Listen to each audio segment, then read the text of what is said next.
kenapa mau bekerja sama dengan Senloko?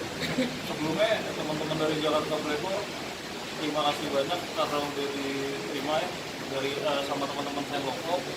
Cuma emang pada dasarnya sih kita emang mengikuti karya mereka ya.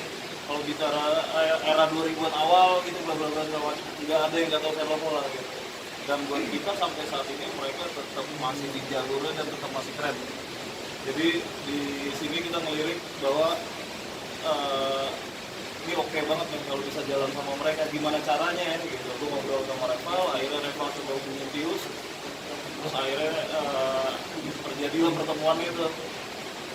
Organik ya, organik banget sih. Dapat respon baik sih dari anak-anak Senloko. Kita awalnya belum tahu juga mau bikinnya apa, kalau cuma sekedar bikin merchandise kan basi banget ya, kayak udah biasa aja gitu. Idenya akhirnya Bang Tius ngobrol-ngobrol sama teman-teman yang lain juga, video musik kali ya. Ini lagunya nakal, liriknya lu bedah, bla bla bla segala macam, coba lu visualkan dalam bentuk akord gitu. Akhirnya akordnya kita kerjain, kebetulan dari JBW sendiri kita kasih kepercayaan untuk Yobel, ada residen artis kita untuk ngerjain. Yobel tuh kita bedah bareng-bareng. Ini gimana nih buat ngerangkum lagu si nakal. Akhirnya makanya kita bikinin akordnya dalam situasi yang sangat yang paling terjangkau gitu.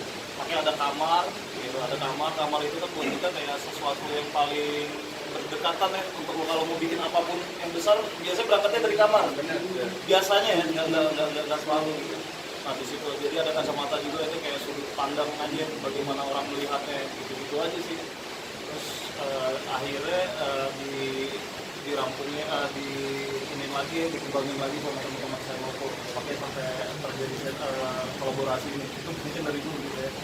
Juga mudah-mudahan juga ini ya, film kita bisa inspire culture kita untuk bisa bikin selanjutnya ya, ke depan kayak gini. Mungkin tambahan buat gue sih gini, setelah kita bedah lagu ini si nakal sendiri, benang merahnya kan kayak lo boleh nakal tapi lo produktif gitu, lo harus punya karya bla bla bla dan bertanggung jawab ya pastinya tuh. Buat kita sih peluang besar bisa lahir dari mana aja gitu, dalam situasi apapun gitu. Jadi kayak nggak mungkin kalau lo nggak punya kesempatan buat punya karya yang besar juga. Kita kasih spirit lah buat anak muda gitu aja sih. Makanya poinnya nakal itu kan ada singkatnya naluri kualitas akal. Itu gimana cara lo maksimalin kualitas akal ya? Tambahan gitu. Awalnya sih ngobrol di Instagram, mau dia kenalan, boleh nelfon nggak, mau ada yang mau diomongin, terus gue juga langsung kebetulan kayak itu ke Loko ya, ke Loko ke gue, Loko ke gue dulu ya, kedua terus punya, gue bilang aja boleh teleponan, terus kenalan, kita mau collab nih, gue cepet awalnya gue cuma bingung mau collab apa ya, gue tahu sejak Jakarta Playboy itu studio NATO gitu, dan gue tahu mereka ini emang base-nya street culture gitulah, tato, karena si relate sama musik, sama fashion, sama segala macam lah, pokoknya street culture. Udah akhirnya gue bilang ke anak-anak untuk pertama kali diwakilin gue untuk ketemu mereka di Barong ya? Salah satu kafe di Kemang. Salah satu kafe di Kemang juga. Terus akhirnya ngobrol-ngobrol berlanjut lah. Yang awalnya sebenarnya kolaborasi ini tuh masih abu-abu ya, nggak tahu mau ngebayang gitu. Terus akhirnya dirampungin sama Gilbert lah gitu. Gilbert yang menemui juga kan ya.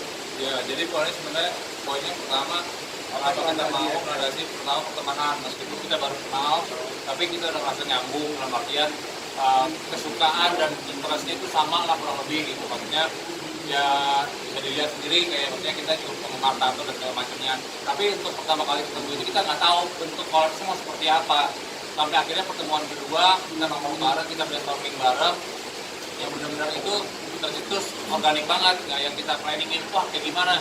Jujur pas waktu yang dua kali kita ketemuan pun masih yang mau kayak gimana nih, apa nih gitu. Cuman akhirnya benar-benar flowing gitu aja karena kita habis latihan.